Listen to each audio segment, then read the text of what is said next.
A paz do Senhor, seja bem-vindo a mais uma aula aqui do EBD em Foco. Me chamo Herberson e nesta aula eu vou ministrar a lição número 6, que tem como título O Bom Pastor e Suas Ovelhas. Nós estamos estudando a revista CPAD do segundo trimestre de 2025 e agora, nesta lição, nós vamos estudar o capítulo 10 do Evangelho de João, e fala aqui de Jesus ser o bom pastor, e nós somos as suas ovelhas. Então a gente vai estudar aqui o capítulo 10 de João dentro do contexto em que essa passagem se encontra, né? E também o contexto histórico. Vamos falar sobre a criação de ovelhas, do cuidado que o pastor tinha com as ovelhas.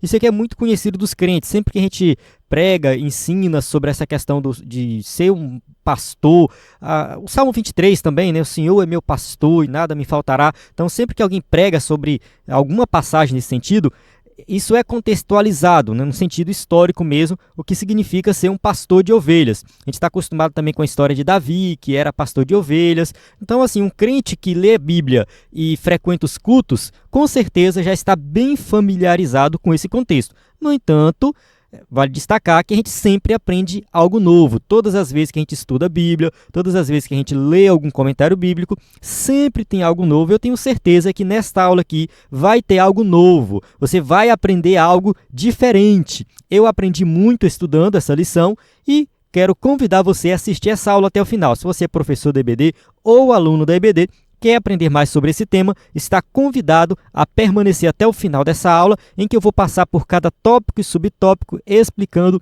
em detalhes a lição número 6 desta revista maravilhosa. Antes de começar a aula, vou só falar mais uma coisa relacionada a algo que eu comentei no meu vídeo anterior. Semana passada, eu tive um problema na gravação, o vídeo foi postado no sábado, e eu comentei que pode ser, né, que numa semana que eu esteja mais tranquilo, eu consigo adiantar as aulas para não postar muito atrasado.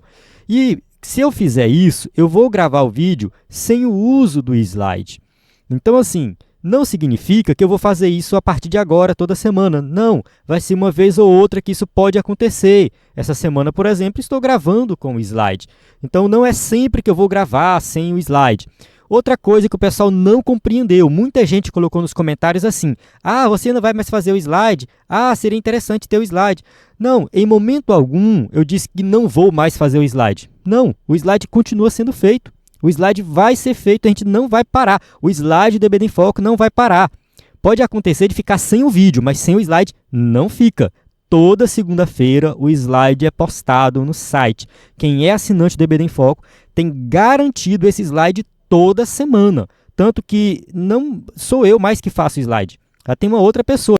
Eu dou suporte, eu escolho os versículos, monto a estrutura, enfim, faço revisão, mas eu tenho aqui uma pessoa que faz o slide. Se eu ficar doente, por exemplo, se eu não participar da criação do slide, a Társila, que atende no WhatsApp, né, e também, né, trabalha com a gente em outras coisas aqui, ela faz o slide está garantido. Então isso é uma coisa que a gente preza muito no EBD em Foco. Nosso slide toda segunda-feira está disponível no nosso site, ebdenfoco.com, para você ministrar uma aula de excelência. Nosso slide é 100% baseado na revista, com imagem de qualidade, vem pronto para ser usado. Nós fazemos esse slide há 9 anos e não falhamos nenhuma semana sequer, graças a Deus. Deus tem abençoado, tem honrado esse projeto, e você que usa slide na sua igreja pode se beneficiar do nosso slide, que é um slide de qualidade. Então, quem é assinante do EBD em Foco, além dos slides adultos e jovens, acessa vários bônus, como slide, escatologia, discipulado e vários sermões, enfim, um conteúdo muito bom mesmo, de qualidade. Então, acesse o nosso site ebdenfoco.com, pode enviar uma mensagem no nosso WhatsApp e também baixar o nosso aplicativo. Na Play Store está disponível aí o aplicativo do EBD em Foco. Você tem tudo na palma da sua mão. Acesse subsídios em vídeo, áudio, PDF, totalmente gratuito. Vários conteúdos extras gratuitos. Slides antigos, salvos em PDF, gratuito. Se você tem mais de 800 slides disponíveis para baixar no nosso site, totalmente gratuito. E quem é assinante, baixa o slide em PowerPoint, atual e antigo. Então vale muito a pena conhecer a nossa plataforma. Acesse ebdenfoco.com ou envie uma mensagem no nosso WhatsApp. Bem, vamos para a aula textual, que diz assim: Eu sou o bom pastor e conheço as minhas ovelhas, e das minhas sou conhecido. João, capítulo 10, versículo 14.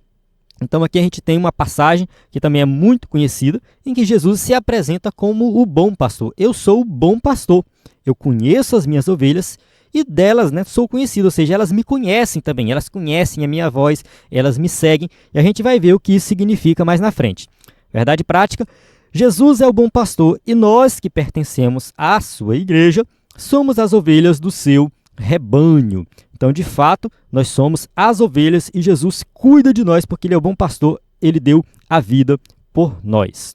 Leitura bíblica em classe se encontra em João, capítulo 10, do versículo 1 ao 16, uma leitura direta, né? Eu gosto mais quando é assim, que não fica aqueles versículos quebrados, e, de fato, essa passagem é explicada na lição.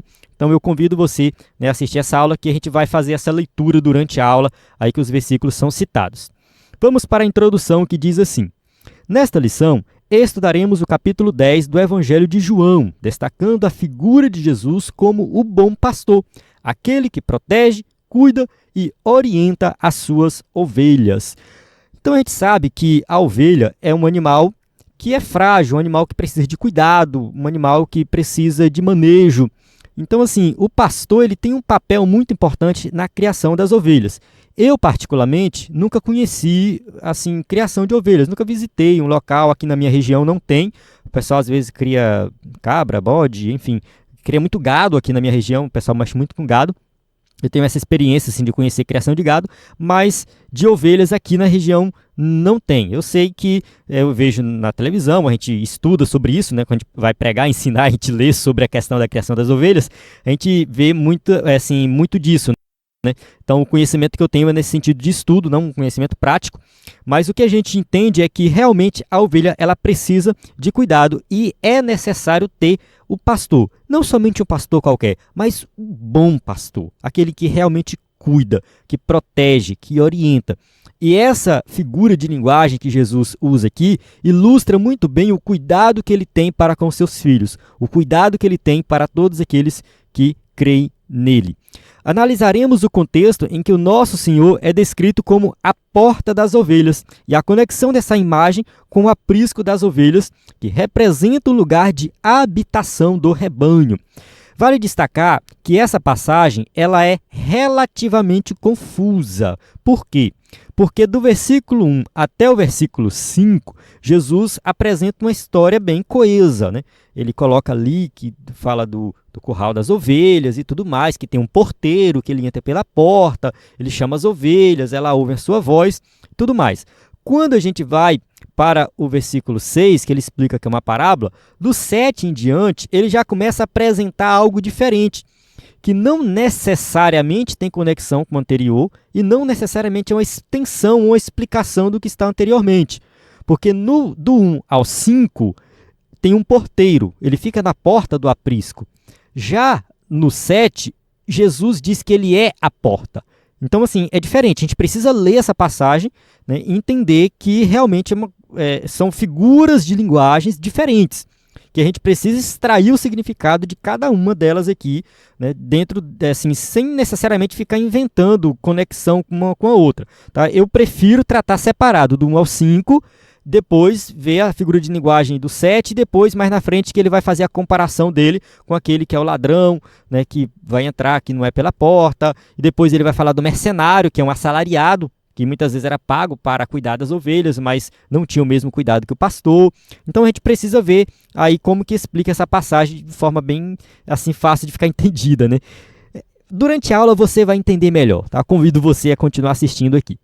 Por fim, diferenciaremos as figuras do bom pastor e do mercenário, para que possamos reconhecer a voz do verdadeiro pastor de nossas almas. Então são 3 partes aqui, né? A primeira parte, a gente vai ver essa questão do bom pastor, que cuida e orienta das ovelhas, né? A segunda parte, né? A porta, Jesus se apresenta como a porta.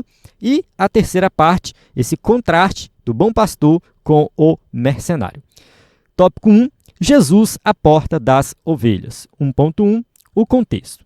Este capítulo é antecedido pelo capítulo 9, onde Jesus teve uma conversa breve com fariseus que tentavam encontrar algum ponto de discórdia para acusá-lo.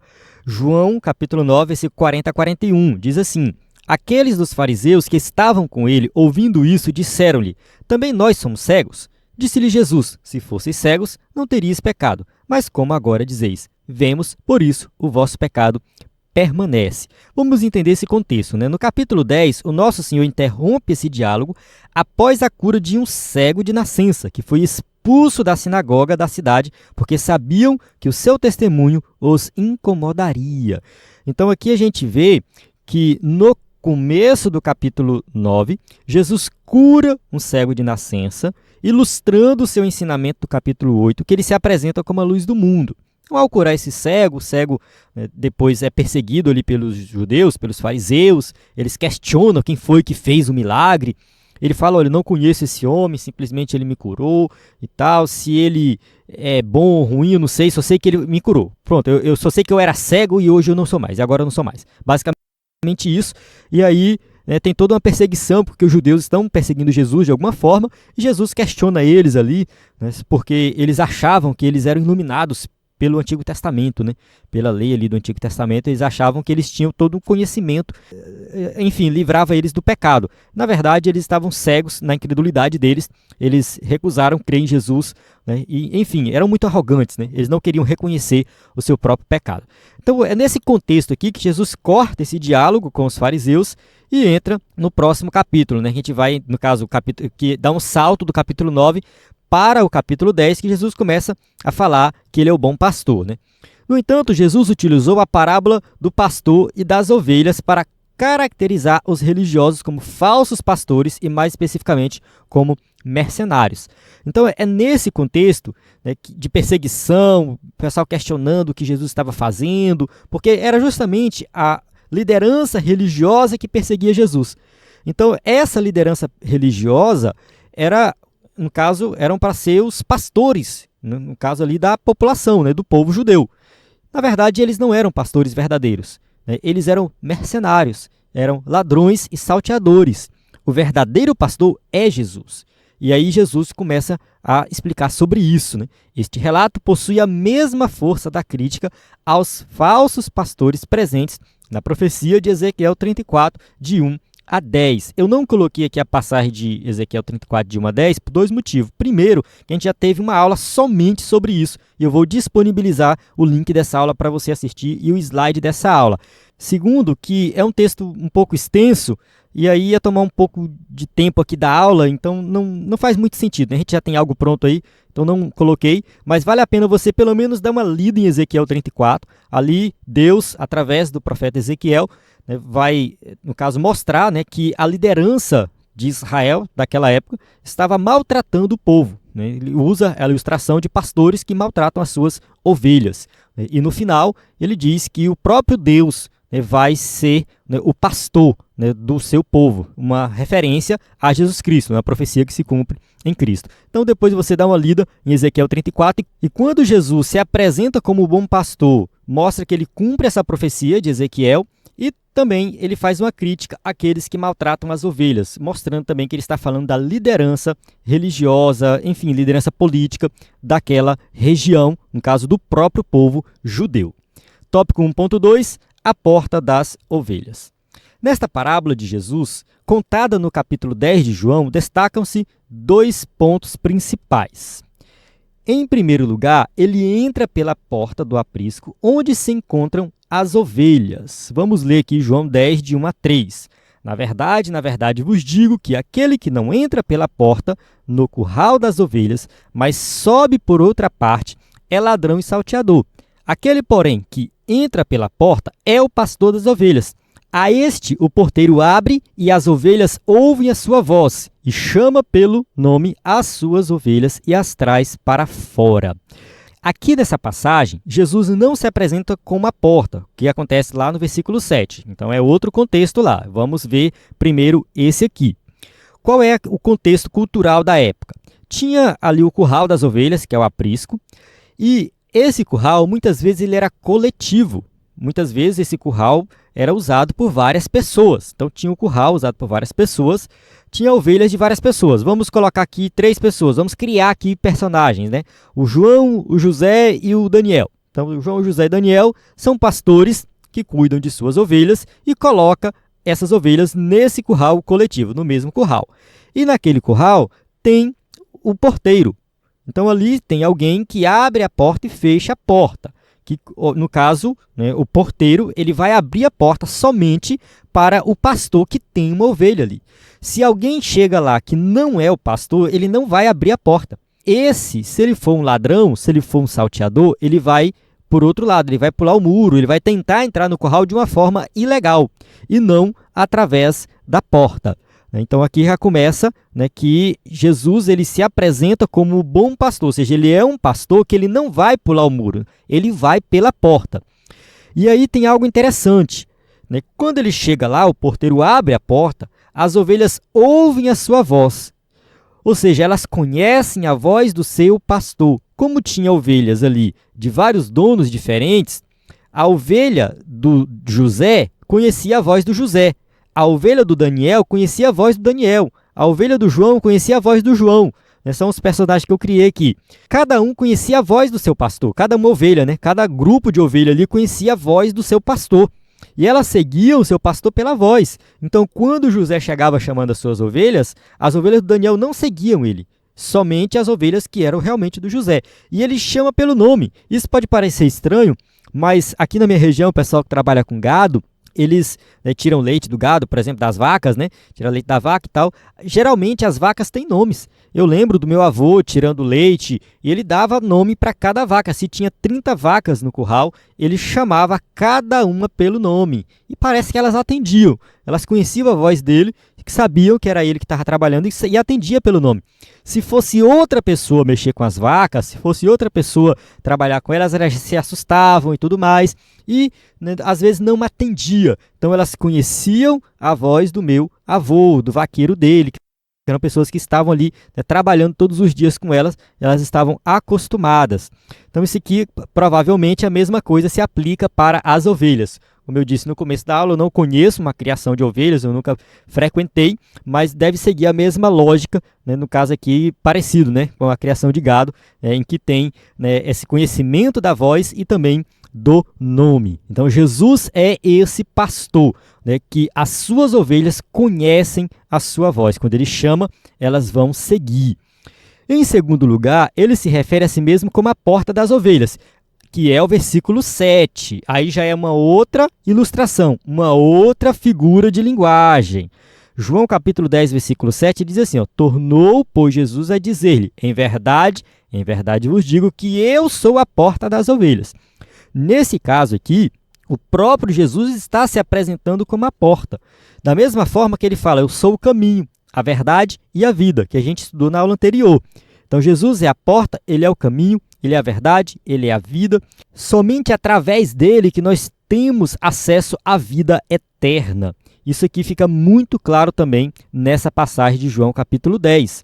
Nos primeiros versículos de João 10, sugere-se que aquele que passa pela porta do aprisco é o verdadeiro pastor, enquanto quem utiliza outros caminhos é associado a ladrões e salteadores.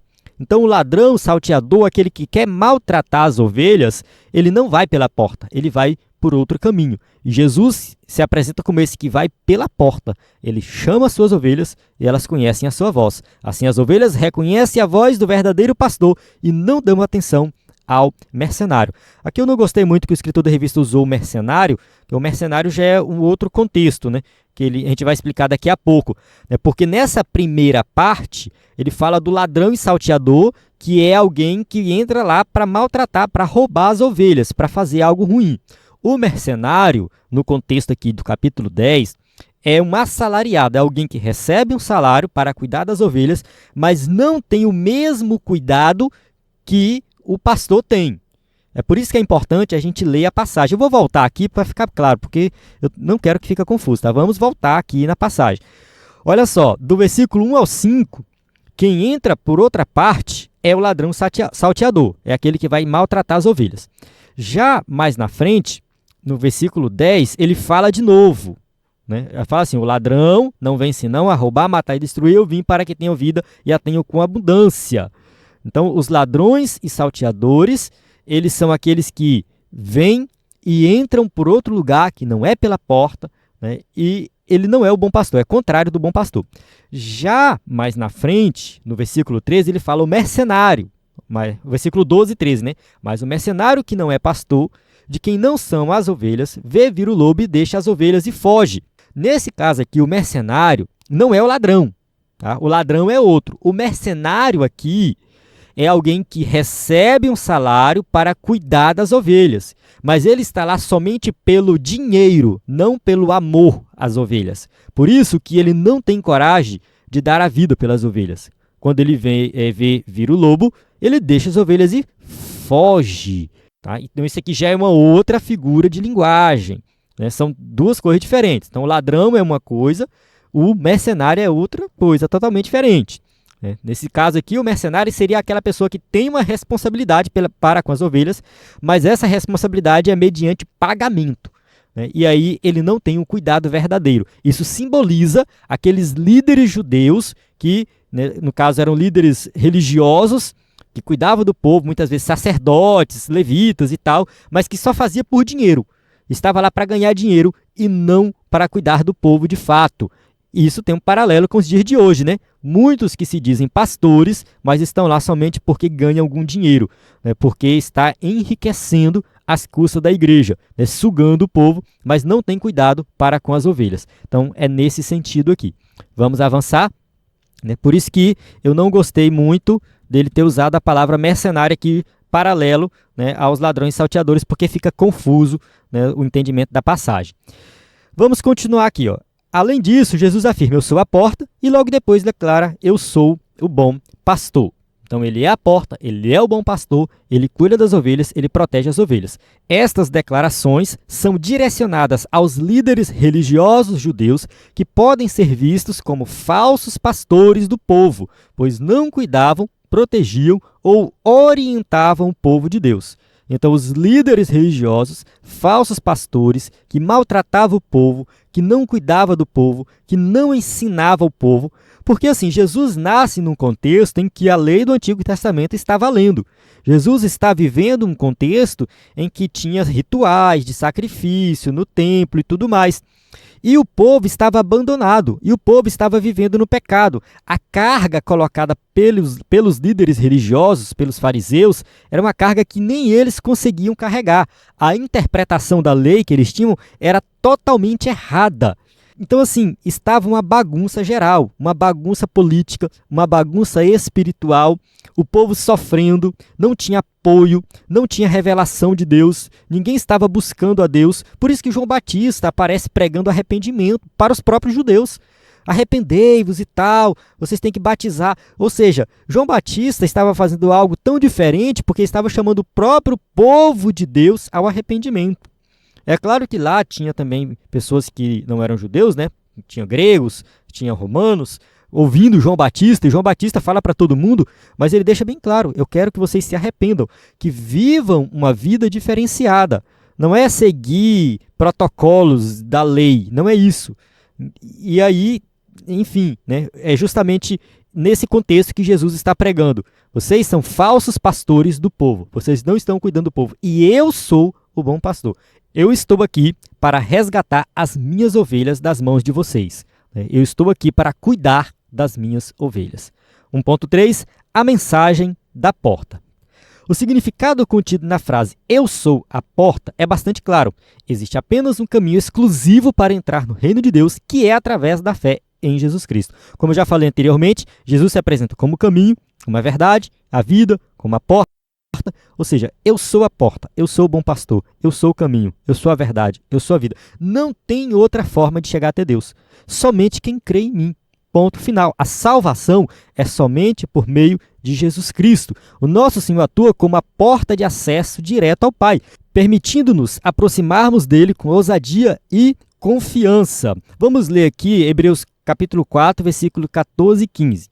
Visto que temos um grande sumo sacerdote, Jesus, Filho de Deus, que penetrou nos céus, retenhamos firmemente a nossa confissão, porque não temos um sumo sacerdote que não possa compadecer-se das nossas fraquezas, porém, um que, como nós, em tudo foi tentado, mas sem pecado. E o versículo 16 que eu não coloquei aqui, fala de nós chegarmos diante dele com confiança, entrar no Santo dos Santos, que é o paralelo que o escritor dos Hebreus sempre faz ali com o Antigo Testamento, né? Lá no Santo dos Santos só entrava o sumo sacerdote uma vez por ano, porque era um lugar muito santo, muito sagrado. Hoje nós temos acesso ao Santo dos Santos. Nós temos acesso diretamente com Cristo. Diferente da Igreja Católica, que diz que primeiro a gente chega a Maria para depois chegar com Jesus. Não, nós não cremos nisso. Nós cremos que nós temos acesso a Cristo de forma direta. Não precisa passar por Maria. Chegamos diretamente com Ele porque é isso que a Bíblia ensina. Ele nos dá acesso ao Pai. Ponto final. Então é isso, somente através de Cristo. Para desfrutarmos de uma relação eterna e significativa com Deus, é essencial crer em Jesus, viver conforme os seus ensinamentos e obedecê-lo plenamente. Então você precisa crer e obedecer para que você realmente alcance a salvação. O nosso Senhor é a porta pela qual todos os pecadores devem entrar. Devemos entrar somente por uma única porta, que é Jesus Cristo. Passar por essa porta significa entrar na vida eterna. Jesus disse assim: quem crê em mim já tem a vida eterna. Somente por meio dele nós temos acesso, a uma vida plena, completa, uma vida de liberdade. Tópico 2, o aprisco das ovelhas. 2.1, parábola, uma alegoria? Aqui é mais um tópico que eu achei confuso e que eu trouxe um material extra para explicar. Eu gosto muito de estudar sobre figuras de linguagem, sobre parábolas. No EBD em Foco nós temos conteúdo sobre isso. Vou disponibilizar o que eu tenho aqui sobre esse tema, de slide, PDF, vídeo. O que a gente tiver aqui eu vou disponibilizar para que você possa entender melhor. Não sei se você gosta de interpretação bíblica, mas é muito bom interpretar corretamente as escrituras, principalmente quando a gente fala de parábola, de alegoria. Vamos lá, aqui tem uma certa confusão, vou explicar por quê. O versículo 6 indica que a história narrada pelo nosso Senhor é uma parábola. Ele fala assim, Jesus disse-lhes esta parábola. Realmente está escrito lá no versículo 6. Trata-se de uma narrativa normalmente breve que ensina através de uma alegoria. O que ele está falando aqui? Ele está explicando o que é uma parábola ou ele está explicando o que é o capítulo 10 de João? Eu não entendi. O que trata... Por exemplo, vamos lá. Trata-se de uma narrativa, normalmente breve, que ensina através de uma alegoria. Do meu ponto de vista, ele está falando aqui, ele está explicando a palavra parábola. Se for, está errado. Se o escritor da revista errou, errou. Porque parábola é parábola, alegoria é alegoria. E o que Jesus está contando aqui no capítulo 10, por exemplo, do versículo 1 ao 5, a gente observa ali, de certa forma, algo mais alegórico do que parábola, tá? Mais alegoria do que parábola. Qual a diferença? Vamos entender a diferença aqui e depois a gente volta e faz uma análise dessa passagem. Antes de falar da diferença, só de explicar uma coisa. A palavra traduzida como parábola, aqui no versículo 6, é uma palavra que pode ser traduzida como parábola, como alegoria, figura de linguagem de maneira geral. Então, não necessariamente a palavra parábola aqui é a mais ideal, tá? Não necessariamente. Tem a ver com uma palavra lá do Antigo Testamento, acho que é marchal, uma coisa assim, que se refere a vários tipos de figuras de linguagem, vários ditos, enfim. Entra tudo dentro do mesmo pacote, tá? É porque João não usa a palavra parábola como os evangelhos sinóticos. Mateus, Marcos e Lucas, eles usam a palavra parábola de forma bem específica para se referir a uma história que Jesus contava, uma história completinha ali que tinha um significado. Vamos entender isso aqui, nesse conteúdo extra que eu coloquei. Vamos lá. A alegoria é uma narrativa ou expressão que pode ou não ser verídica e contém muitos aspectos que simbolizam de realidades espirituais. Geralmente, a parábola possui um só elemento principal de comparação, ao passo que a alegoria contém vários. A parábola consiste no registro de um acontecimento factível, enquanto a alegoria pode ser tanto factível quanto fictícia. Como já vimos, nem todas as parábolas contêm uma interpretação explícita, mas se contiverem, esta normalmente se encontrará no fim da história. Já uma alegoria, as interpretações das analogias ocorrem ao longo da história. Se por um lado uma parábola é um símile ampliado, uma alegoria é uma metáfora ampliada. Da mesma forma que as parábolas, as alegorias visam a transmitir verdades espirituais por meio da comparação. Bem, vamos entender melhor isso aqui.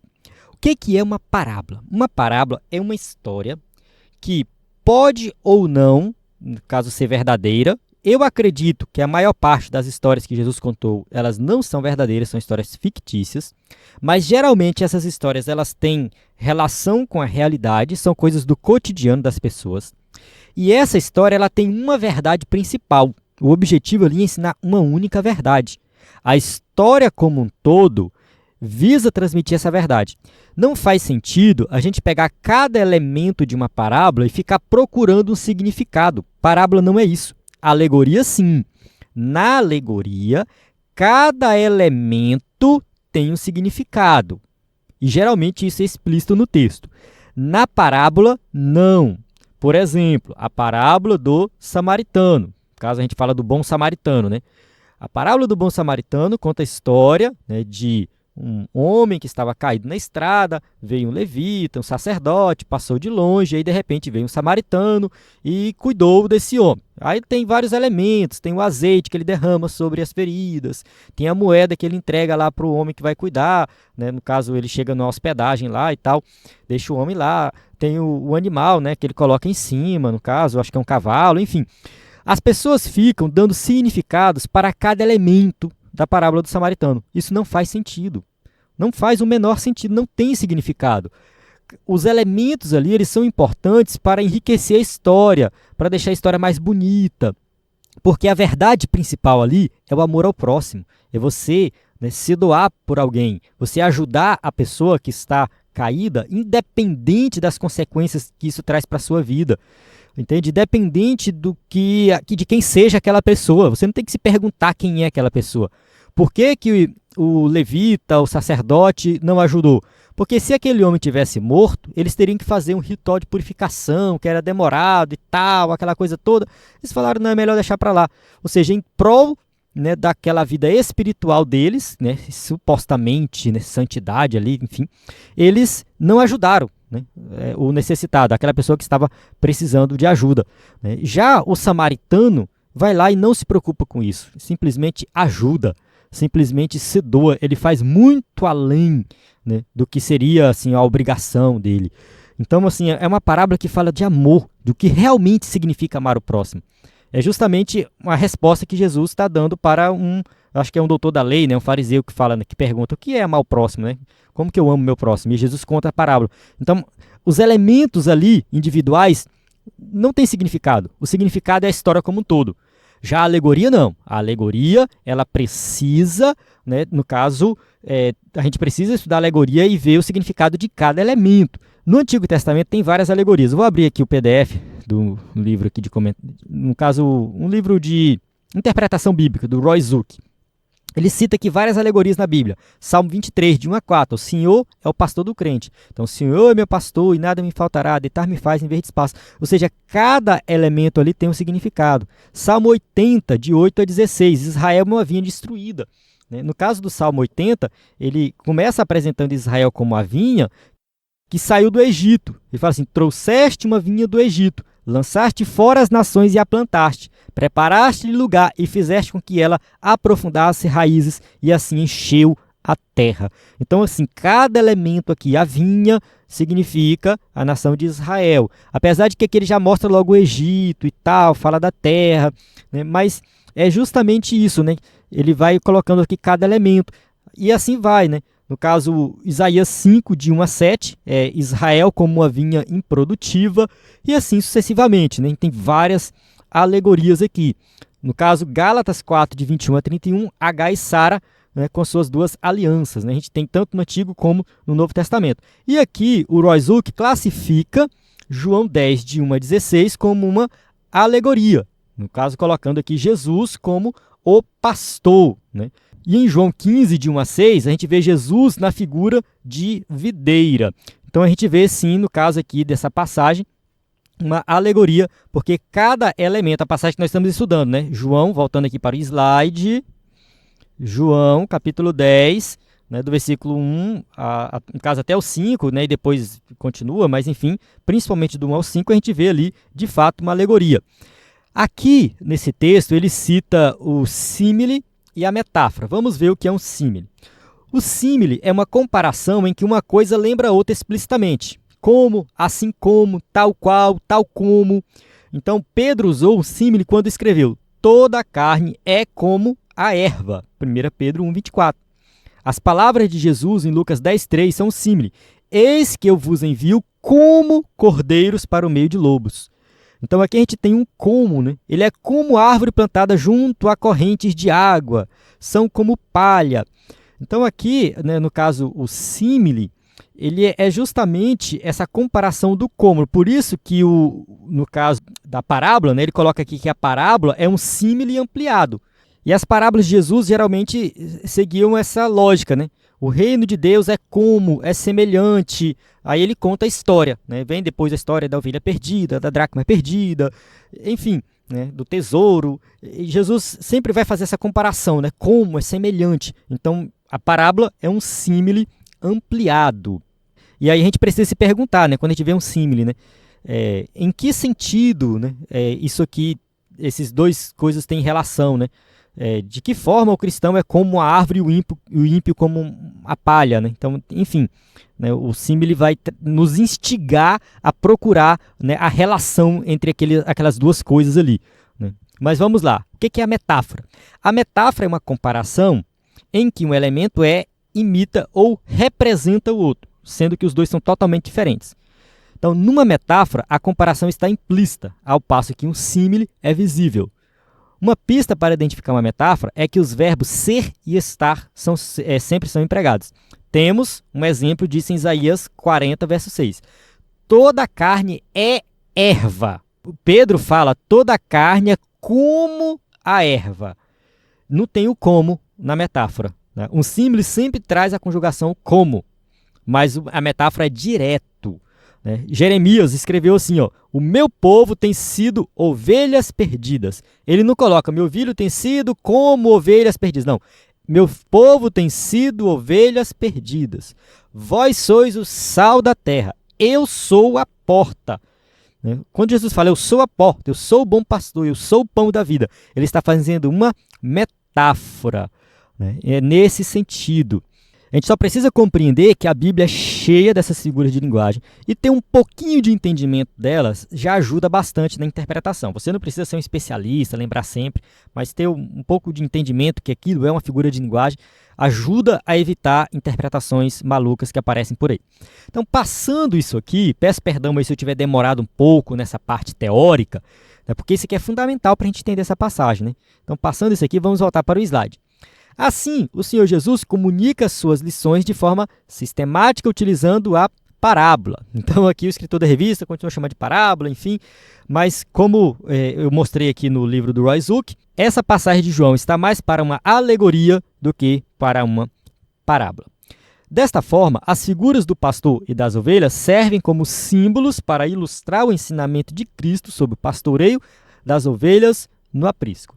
Então, essa é uma figura de linguagem que cada elemento ali tem um significado e olhar para esses elementos, entender a relação deles, né, ilustra muito bem o cuidado de Cristo para com as suas ovelhas, para com o seu povo, né? Então, assim, a gente precisa entender que ovelha aqui são as pessoas que seguem a Cristo. Somos nós somos as ovelhas. Na primeira parte, principalmente, o aprisco ali representa a nação de Israel. E que Jesus chega como um bom pastor e chama as suas ovelhas, ou seja, aqueles que conhecem a sua voz, já seguem ele. São aqueles primeiros que se convertem. Mais na frente, ele diz que tem ovelhas de outros apriscos, né? Mais uma vez, vamos voltar lá na passagem. Toda hora eu volto lá, né, na leitura lá. Mas, enfim, para ficar bem entendido. Versículo 16. Ainda tenho outras ovelhas que não são deste aprisco. Também me convém agregar estas, e elas ouvirão a minha voz, e haverá um rebanho e um pastor. Aí fica a pergunta, quem são essas outras ovelhas que não são deste aprisco? Ou seja, não são de Israel. Somos nós, gentios. Nós também vamos ouvir a voz, ou seja, nós ouvimos a voz do nosso bom pastor e seguimos ele. Então não é somente, né, a nação de Israel, mas o evangelho é para toda a humanidade. Isso está bem claro aqui nessa passagem. Amém? Vamos continuar aqui para o tópico 2.2. O aprisco das ovelhas. O aprisco das ovelhas consistia essencialmente numa edificação de pedras que possuía apenas uma entrada ou porta, por onde as ovelhas eram levadas para dentro ao entardecer. Então era somente uma porta, um local cercado, e ali as ovelhas ficavam protegidas, principalmente dos lobos. Essas ovelhas eram supervisionadas pelo porteiro ou pastor, que se acomodava junto à porta do abrigo para assegurar a proteção delas. Então sempre tinha alguém que ficava ali protegendo as ovelhas, ficava vigiando as ovelhas, e era um porteiro especificamente, que era como se fosse um subpastor, né, ou era o próprio pastor, né, se o aprisco fosse individual, era o próprio pastor que ficava. Se o aprisco fosse coletivo, aí eles pagavam uma pessoa para ficar ali vigiando. Desta forma, a representação simbólica do abrigo remete à atividade pastoril que os judeus exercem ao longo de várias gerações, assim como a relação religiosa entre os líderes judeus e a população. Aqui nós observamos um símbolo em que a atividade pastoril era muito conhecida naquela época, então usa-se essa figura de linguagem e representa a relação religiosa dos líderes judeus com a população, algo que a gente já falou anteriormente, só reforçando, né? Portanto, atualmente, essa imagem simbólica da parábola pode ser relacionada ao vínculo da Igreja de Cristo com o Senhor Jesus, nosso sumo pastor. 1 Pedro, capítulo 5, versículo 4. E, quando aparecer o sumo pastor, alcançareis a incorruptível coroa de glória. Então, essa figura de linguagem, né, do pastor que cuida das ovelhas, ela é muito boa, porque realmente está dentro de um contexto que o povo daquela época compreendia e mostra essa relação de Jesus com a igreja. É um símbolo muito forte aqui da relação de Cristo com o seu povo. 2.3. Um lugar de proteção. O aprisco das ovelhas simboliza também um espaço de proteção. Ou seja, se a ovelha está no aprisco, ela está protegida. Ela sempre vai ao aprisco ao entardecer, porque quando chega a noite, realmente é difícil para a ovelha se proteger. Este local é defendido diretamente pelo pastor do rebanho, que está disposto a sacrificar-se se necessário. João capítulo 10, versículo 11. Eu sou o bom pastor da sua vida pelas ovelhas. Aqui é muito importante nós destacarmos que dar a vida aqui é no sentido de proteção, de se entregar pelas ovelhas, de estar sempre disposto a manter as ovelhas protegidas. É um sacrifício realizado em prol da vida das ovelhas, no caso, em prol do bem-estar das ovelhas. O bom pastor ele está disposto a fazer isso. Não é ele se sacrificar, se jogar do penhasco e falar, olha só como eu amo vocês, eu jogo daqui de cima. Não é isso.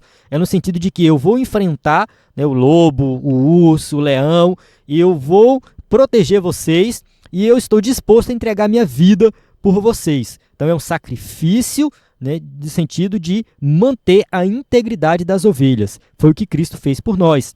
Jesus ele se sacrificou para nos dar a salvação, para dar a vida eterna. Não existe lugar mais seguro do que aquele que está sob a vigilância e proteção do sumo pastor, o Senhor Jesus Cristo. Então, somente em Cristo nós encontramos segurança. O seu compromisso com o seu rebanho ficou evidente através da sua obra realizada no Calvário. João, capítulo 19, versículo 29 e 30. E quando Jesus tomou o vinagre, disse, está consumado, inclinando a cabeça. Então aqui a gente observa que Jesus ele se entrega por nós, ele morre por nós, ele paga o preço que nós deveríamos pagar. A figura aqui do pastor, né, é muito importante, porque o pastor ele estava disposto a entregar a vida dele pelas suas ovelhas, proteger as suas ovelhas.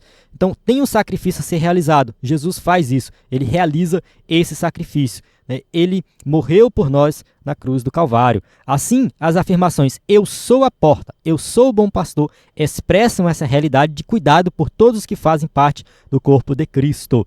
Então Jesus deixa bem claro, né, que ele é a porta, ou seja, que dá acesso à vida eterna. Eu sou o bom pastor, eu cuido de vocês, né, e eu estou disposto a dar a minha vida por vocês. Então a salvação se encontra somente em Cristo Jesus. Tópico 3, a distinção entre o bom pastor e o mercenário. 3.1, o bom pastor.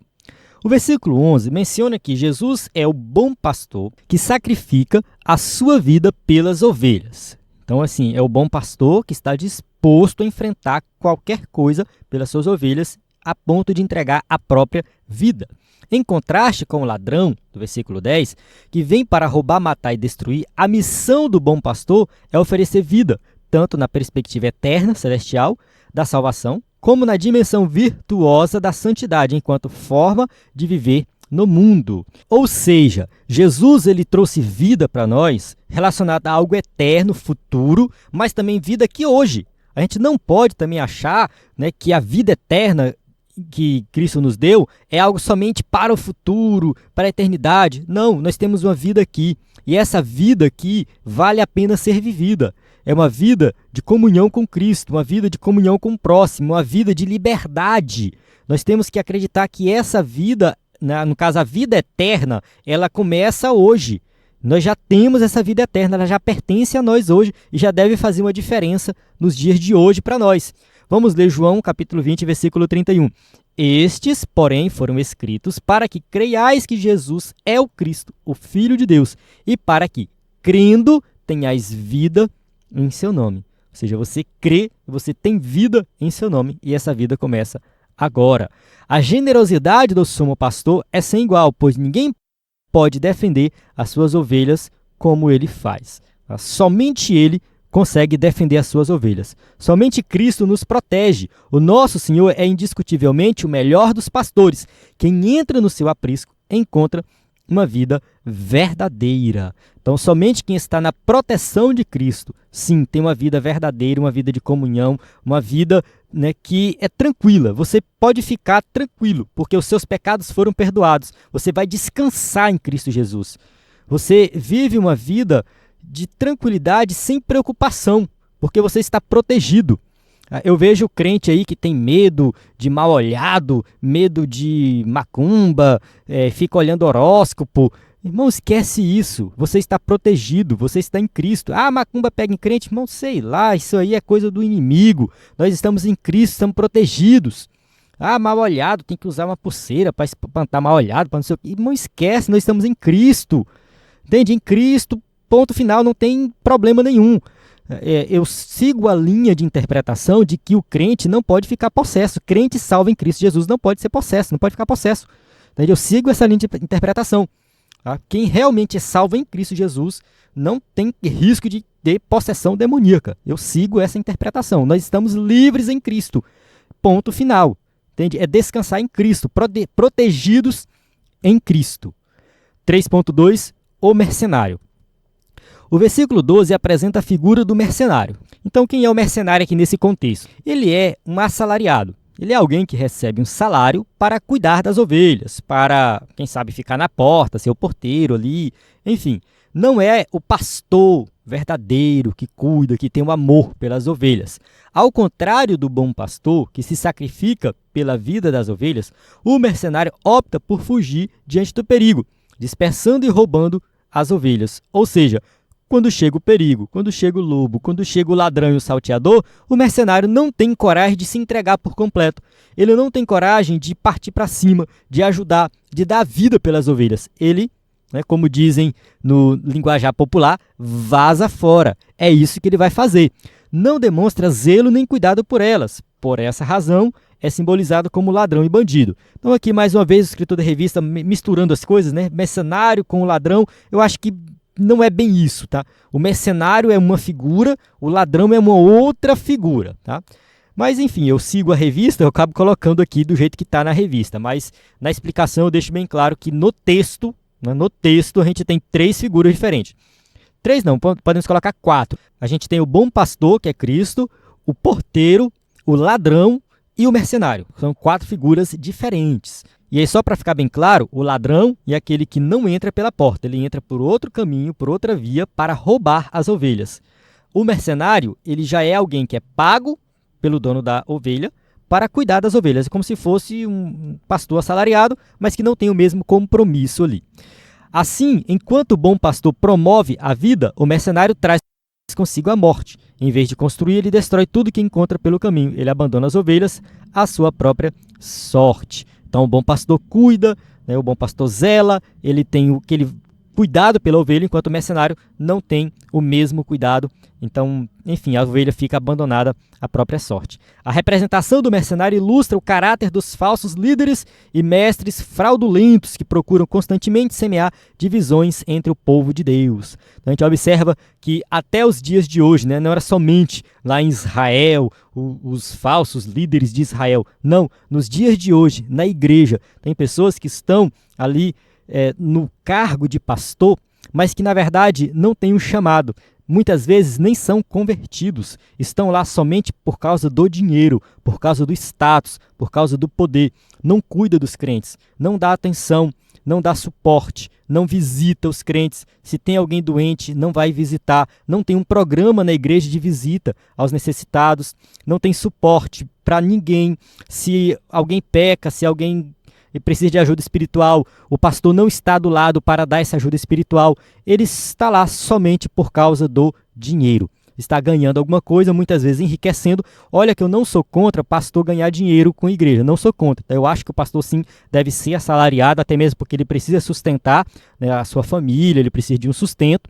Isso é porque tem muitos pastores que são dedicação exclusiva, né? Então tem pastor que cuida de uma igreja pequena, às vezes ele trabalha o dia inteiro e tem a igreja para ele cuidar. Beleza, tem o salário dele, a igreja pode dar um suporte. Porém, tem pastor que é dedicação exclusiva. Tem pastor que não tem condição, ou não tem como, não tem tempo de trabalhar fora. Então, o trabalho dele é somente na igreja. Às vezes cuida de várias igrejas. Tem uma igreja um pouco maior. Então, ele precisa de um salário. A igreja precisa determinar um salário. E ele recebe esse salário para sustentar a sua família, pagar o INSS, pensando na sua aposentadoria futura. Isso é totalmente natural, tá? Totalmente normal. Não é nenhum pecado o pastor receber um salário da igreja. Algumas igrejas são mais organizadas, né? A igreja se reúne, vê quanto rende de dízimo, define o salário para o pastor, de acordo com a realidade da cidade, a realidade da família do pastor. O pastor tem um filho, 2 filhos, 3 filhos, dependendo da quantidade de filhos, o salário é diferente. E ali o pastor tem todo um suporte da igreja, algo totalmente organizado, né, e anotado, tudo registrado certinho. Já tem igrejas que isso é bagunçado, o pastor tem o domínio total sobre o dízimo. E aí acaba que, né, o pastor tira muito dinheiro mesmo. E a igreja às vezes sofre porque não, enfim, às vezes passa dificuldade financeira a igreja, enquanto o pastor embolsa tudo. Isso acontece na prática, não estou aqui nem inventando coisa não, coisas que eu já vi. Embolsa tudo, fica só enriquecendo de forma ilícita, pastor andando de carrão, morando em mansão, comprando fazenda, enquanto o povo sofre. Então, tirando dinheiro da igreja de forma ilícita. Esse é o mercenário. Esse é aquele que está enriquecendo as custas da igreja. Do meu ponto de vista, nem convertido ele é. Isso acontece muito. Eu não estou falando aqui de outras igrejas, denominações, enfim. Não, estou falando da Assembleia de Deus. Dentro da Assembleia de Deus, isso acontece muito, muito. Que eu já vi, eu presenciei e eu conheço. Infelizmente, isso acontece. Então, existem sim muitos mercenários hoje que não cuidam do povo, que não têm a preocupação com o povo, e a única preocupação é financeira. 3.3, lobos vorazes versus o bom pastor. Os lobos aproximam-se do aprisco para atacar as ovelhas, apenas quando percebem que o mercenário não está atento à sua chegada. Então, aquele negócio, né? O mercenário não tem essa preocupação, né? Ele não está cuidando das ovelhas, então o lobo chega e ele não está nem aí. O mercenário, por sua vez, opta por fugir e abdica das suas responsabilidades, né? João 10:12, mas o mercenário que não é pastor, de quem não são as ovelhas, foge e o lobo arrebata e dispersa. Então o mercenário que não tem o cuidado, o amor pelas ovelhas, ele foge, ele vai embora. E as ovelhas são arrebatadas, dispersas. Por isso que a gente vê por aí igrejas destruídas, pessoas se afastando, pessoas se desviando. Tem muita gente que se afasta da igreja justamente por causa desses absurdos que acontecem. Muito, muito absurdo. E aí os desigrejados, né, que a gente critica tanto, muitas vezes tem razão. Eu estou lá na igreja, o pastor nunca me procurou para conversar, o pastor nunca me deu atenção, já tive várias dificuldades, sumi da igreja um mês, ninguém me ligou, ninguém me mandou mensagem, ninguém foi na minha casa me visitar, entende? Por quê? Porque quem está na frente da igreja é um mercenário, não é um pastor. Porque o pastor de verdade, ele sente falta da ovelha. Quando tem um crente que passa 2 semanas sem ir na igreja, o pastor vai atrás dele, manda uma mensagem, liga, faz uma visita.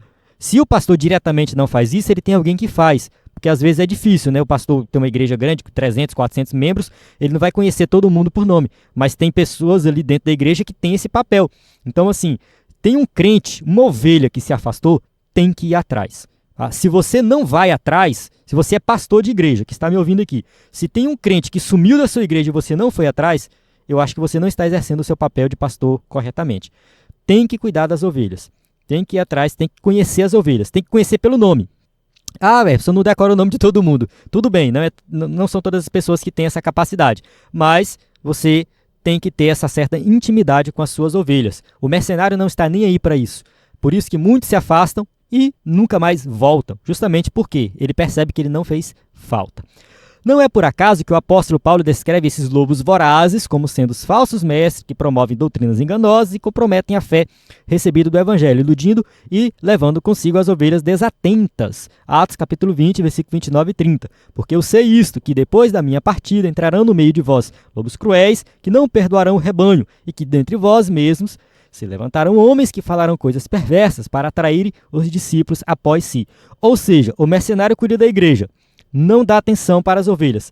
E aí quem se agrega a ele? Quem está lá? Muitos falsos mestres, muitos falsos profetas, e a igreja vira aquela bagunça. É o que a gente observa por aí, né? Vários falsos profetas dentro das igrejas e o pastor não faz nada. Por quê? Ele não é um pastor de verdade, ele é um mercenário. Estes têm intenções destrutivas, geram divisões no rebanho e dispersam as ovelhas. É isso que acontece. A igreja fica uma bagunça, vidas sendo destruídas, igreja dividida, panelinhas dentro da igreja, enfim, aquele negócio de aquele crente que vai na igreja uma semana numa igreja, na outra semana outra semana outra igreja, não tem aquele compromisso. Isso é gerado por causa disso, desses problemas de falta de cuidado com as ovelhas. Por essa razão, nosso Senhor se apresenta como a porta das ovelhas e o bom pastor, que a gente já explicou anteriormente, não vou explicar novamente aqui, né? A gente chega na conclusão da nossa aula que diz assim: o Senhor afirmou que as suas ovelhas conhecem a sua voz e a reconhecem seguindo-a. Desta forma, aqueles que pertencem ao grande rebanho do sumo pastor têm a alegria de conhecer e reconhecer a sua voz. Assim sendo, não devemos perder tempo ouvindo a voz do lobo. A voz do bom pastor é mais do que suficiente para nos guiar ao longo da nossa caminhada na vida cristã. Então aqui a gente observa, né, que Jesus é o nosso bom pastor. Nós ouvimos a voz e seguimos a ele. Só que a figura do pastor da igreja, no sentido do pastor humano, também ela é representada aqui, né? Eu falei anteriormente aqui, né, de muitos, né, que são mercenários, que não cuidam do povo, porque o pastor verdadeiro, ele se espelha em Cristo, que é o nosso bom pastor. A gente também não pode achar assim, Jesus é o meu pastor, está lá no céu e eu faço o que eu quiser aqui. Não. A gente precisa também ter um compromisso com um pastor aqui nessa terra, né? Ou seja, alguém que está, né, coordenando a igreja e tudo mais, mas que representa esse nosso bom pastor, né? E aí, seguir a voz de Cristo é seguir o evangelho, entende? É ouvir o evangelho, crer em Jesus como Salvador e conhecer mais de Jesus. Só destacando aí que o texto deixa bem claro que o pastor conhece as ovelhas pelo nome e elas conhecem a voz do seu pastor e segue ela. Né, e segue ele, né? Então as ovelhas vão seguir o pastor porque conhecem a sua voz. Bem, eu encerro aqui. Acredito que a lição, né, ficou bem explicada. Se faltou alguma coisa, se eu, né, falhei em algo aí, você pode deixar o seu comentário, né, pode me corrigir se for necessário, pode complementar algo que eu não falei. E também, né, só lembrando aí que nós temos aqui as perguntas para quem vai usar o slide na igreja, né? Eu passo rápido porque esse aqui está na revista, se você é professor, tem a revista, tá? Tem essa pergunta. Nosso site, lembrando nosso site que você pode acessar, o nosso WhatsApp que você pode entrar em contato, nosso conteúdo e o nosso aplicativo que você pode baixar. Então, na plataforma EBD em Foco, você tem tudo o que precisa para ministrar uma aula de excelência na EBD. A paz do Senhor, até a próxima aula.